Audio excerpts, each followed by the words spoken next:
The old Ford F-100 coughed to life, a low rumble that seemed to stir the dust from a 10-mile radius.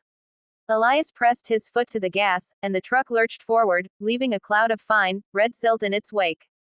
The road stretched out before him, a gray ribbon unspooling toward a distant, shimmering horizon. The sky was a vast, unbroken canvas of pale blue, save for the bruised, slate-gray clouds that hung heavy over the distant mountains. Elias, a man weathered like the old shack he was leaving behind, had lived in this desolate stretch of land for 35 years. He had raised a family here, buried his wife, Sarah, in a patch of ground out back, and watched his son, Caleb, grow up and eventually leave. The isolation suited him. It was a kind of silence that let you hear your own thoughts, a quiet so deep it felt like a friend. The truck bumped and rattled down the rutted dirt track, each jolt a reminder of the years that had passed. The old shack in his rearview mirror seemed to shrink with every yard he put between them. It was more than a house, it was a monument to a life lived. The wood was bleached silver by the sun, and the porch, a sagging skeleton of planks, looked like it might give way with the slightest breeze. A single, gnarled mesquite tree stood beside it, its branches twisted and dry. Elias wasn't leaving forever, not really. He was just going to town for supplies. A 2-day trip, maybe 3. He needed flour, coffee, and a new part for the old well pump. Simple things. Yet, as he drove, a feeling of unease settled in his gut. It wasn't a premonition of danger, but a low-grade hum of anxiety, the kind that comes from leaving a place you've known for so long. The story wasn't about the destination. It was about the journey, the slow, deliberate crawl toward something that wasn't here. Elias drove, his hand resting on the smooth, worn wood of the steering wheel. The silence in the cab was broken only by the engine's thrum and the occasional click of a loose bolt. He saw a hawk circling high above, a patient shadow in the endless sky. After an hour, the dirt road met the blacktop. He turned onto it, and the truck's ride smoothed out. The world outside the window was a blur of sagebrush and sand, the mountains in the distance a jagged line of purple and gray. He thought of Sarah, her soft laugh echoing in his memory, her hands calloused from work, but always gentle. He thought of Caleb, his son, a boy with his mother's eyes and his father's stubborn streak. He hadn't heard from him in over a year. Elias reached the outskirts of town by late afternoon. The sun was a bruised orange, dipping toward the horizon. The town was a collection of low-slung buildings huddled together against the vastness of the desert. A general store, a gas station, a diner. Nothing more. He parked the truck in front of the general store, its faded red paint a testament to years of sun exposure. Inside, the air was cool and smelled of dust and old wood. He found what he needed, a simple list of necessities, and paid the young man at the counter. The kid didn't recognize him, which was fine. Elias preferred to be a ghost in the world, a quiet observer. That evening, he ate dinner at the diner, a small plate of steak and potatoes. The waitress was a kind woman with tired eyes. She didn't ask questions. She just refilled his coffee cup and left him to his thoughts. As he sat there, watching the last of the light fade from the sky, a man walked into the diner. Elias knew him. Or, at least, he thought he did. The man was younger, maybe 50, with a hard face and a restless energy. His name was Hank, and he used to work on a ranch about 50 miles from Elias's place. Hank had been a friend, of sorts. They had helped each other with branding. Shared a beer now and then. But their friendship had soured a few years back. Something about a misunderstanding over a boundary line, a disagreement that had turned bitter and left a chasm between them. Elias had let it go. He wasn't a man for grudges. But Hank, it seemed, was. Hank sat at the counter, a few stools away from Elias. He didn't look at him, but Elias felt his presence like a cold wind. A prickle of unease ran down his spine. He finished his meal, paid his bill, and left. He spent the night in a cheap motel room, the walls thin as paper, the mattress lumpy.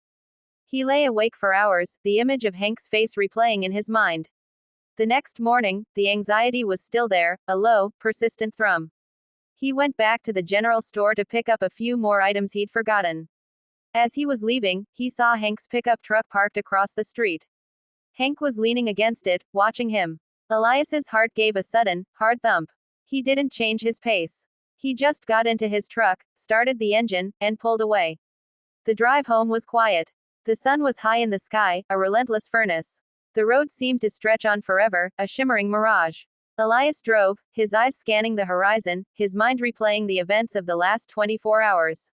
He tried to tell himself it was nothing. Just a coincidence. But he couldn't shake the feeling that something was wrong. He was about 10 miles from his home when he saw it. A plume of black smoke, thick and oily, rising from the direction of his shack. Elias's foot pressed down on the gas pedal. The old truck, which had been rattling along at a gentle pace, roared to life, its engine a desperate growl.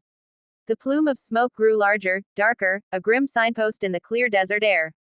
He crested a small rise, and the full horror of the scene unfolded before him. The shack was a charred skeleton, the roof caved in, the walls blackened and smoldering. A few flames still licked at the remains of the old porch. He pulled the truck to a stop, the tires kicking up a final cloud of dust. He sat there, his hands clenched on the steering wheel, unable to move. It was gone. Everything was gone. He climbed out of the truck, his legs feeling like lead. He walked toward the ruin, the heat from the embers radiating against his face. The air smelled of ash and burnt wood. He saw the remains of his life, a blackened metal frame of a bed, a charred chair, a melted clock. The silence of the desert had been replaced by a different kind of quiet, a hollow stillness that felt heavy with loss. He found the note tucked under a small rock near the remains of the well. It was a single piece of paper, folded twice. He unfolded it, his hands trembling. The note was short, the handwriting a familiar scrawl. It was from Hank. You shouldn't have come back, Elias. This land is ours now. The words were a cold blade, twisting in his gut. The anger, a slow, simmering heat, finally boiled over. It was more than the shack. It was the years, the memories, the life he had built. All of it, a pile of ashes. He walked back to his truck, the note clutched in his hand. He wasn't a violent man. He had never been. But a sense of purpose, cold and hard as a river stone, settled in his heart. This wasn't just about revenge. It was about justice. A quiet man's justice. He drove to the nearest ranch, a place he knew Hank had business with. He knew Hank wouldn't be there, but he needed information. He found the ranch hand, a young man named Jake, a boy he had known since he was a child. He talked to Jake, his voice calm, but his eyes burning with an intensity Jake had never seen before. He learned where Hank was staying, a remote cabin about an hour's drive from the ranch. Elias didn't rush. He took his time. He stopped at a gas station, filled up the tank. He ate a cold sandwich. The whole time, his mind was working, a slow, methodical machine. He wasn't thinking about violence, but about consequences. About a man who had taken everything from him, and what that man deserved. The cabin was nestled in a small canyon, hidden from the main road. The sun was low in the sky, casting long, dramatic shadows. Hank's truck was parked outside. Elias got out of his truck, his footsteps silent on the dirt. He didn't carry a weapon. He didn't need one. His weapon was his stillness, his quiet resolve. He walked to the front door and knocked.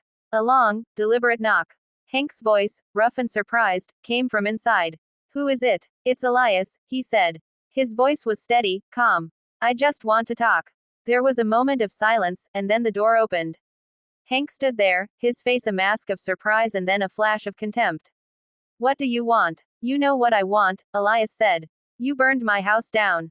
You took everything. Hank scoffed. You can't prove a thing. I don't need to, Elias said, his eyes holding Hank's. I know it was you. And so do you. Hank's face twisted in a sneer. What are you gonna do, old man? Tell the sheriff. We're a long way from town. No one's gonna hear you scream out here. I'm not here to fight you, Hank, Elias said, his voice soft, almost a whisper. I'm here to offer you a choice. Hank's brow furrowed. A choice. Yes, Elias said. You can live here, in this beautiful cabin. You can have this land, this peace. You can have everything I had. But you'll be alone. Completely alone. I'm not following you, old man, Hank said, a nervous edge in his voice. You took my home, Elias said. My sanctuary. My silence. Now, you get to have it all to yourself. Forever. Elias turned and walked back to his truck. He got in and started the engine. He didn't look back. He drove away, the headlights cutting a path through the gathering dusk. He left Hank standing in the doorway of his new home, a home Elias knew would become a prison of his own making. He didn't go back to his old property. He drove, a slow, meandering journey toward a new life. He didn't have a plan. Just a road, and a quiet sense of peace that had replaced the burning anger. He had given Hank everything he had ever wanted, the land, the isolation, the quiet. And in doing so, he had given Hank the worst kind of punishment, the burden of a life lived alone, with nothing but his own guilt for company.